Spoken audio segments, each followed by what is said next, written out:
once the red slide is up, that gray piece right there, you have to push it in, which actuates that part inside, then you can pull it out. So this is attached to the cooling heater bracket.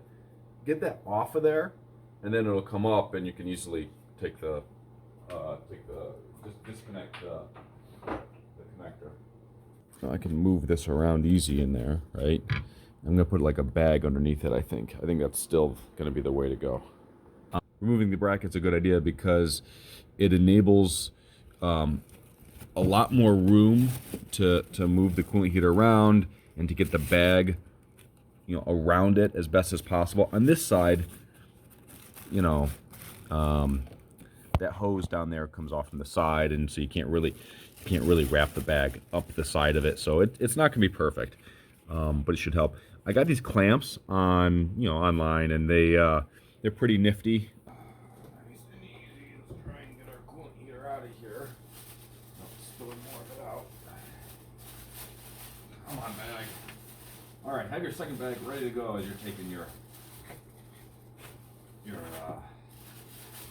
second hose off. Because actually having a second bag handy was pretty nice. So it's got fluid in it. Cool.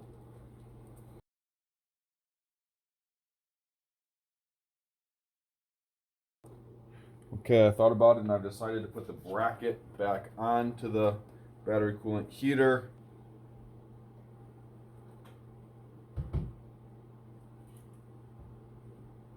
Okay, the mounting bracket is installed again, and the coolant heater is installed. I mean,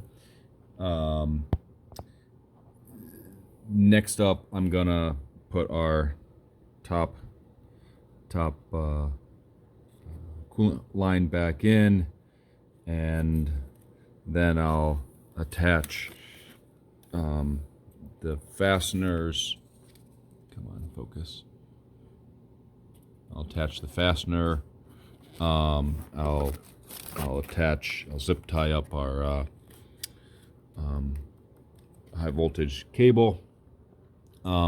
So definitely the trick to getting us back in, or what worked for me, was I still agree with putting the bracket back onto the coolant heater while it's out of the vehicle, not installing, in fact, not even connecting up the sensor line and connector, and not installing the connector into the.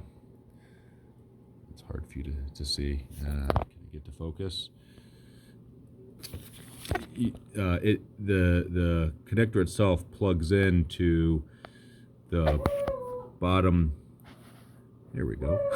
The connector itself plugs into the fastens into the bottom of our mounting bracket, and not connecting that up, I think, not fastening that until after you have the bracket itself installed, was definitely the right thing to do, because these have to move out of the way in order to get to the two bolts that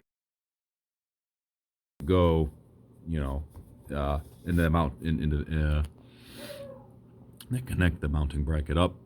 Okay, after running the coolant air bleed procedure, it indeed cycled fluid through. We can see the fluid level in fact dropped. Sure, the battery heater was indeed working, and it was. I verified that both with looking at the temperatures on the Scan My Tesla app, as well as telling the car to navigate to a supercharger, and so it turned on preconditioning, and so I could see it on the screen and in the Scan My Tesla app, and I could watch the temperatures within about 30 seconds. The temperature at the battery coolant heater go from mid 60s up over 100 degrees Fahrenheit. When I go back into service mode on the screen of the car does say that I do still see the service alert. So it didn't automatically clear after running that cycle. And I've read that To get that to clear, you need to, again, disconnect the battery in the fireman's loop for at least 5 minutes, and then repower the car back up again. So I'm going to go ahead and do that now. And while that's happening, I'll also put everything back together again, because I verified that it's working. Thank you for watching. Hopefully this was helpful. Thank you to everybody else who's posted and made videos, which has helped me with a lot of other stuff. So hopefully this helps other people in some way. Take care.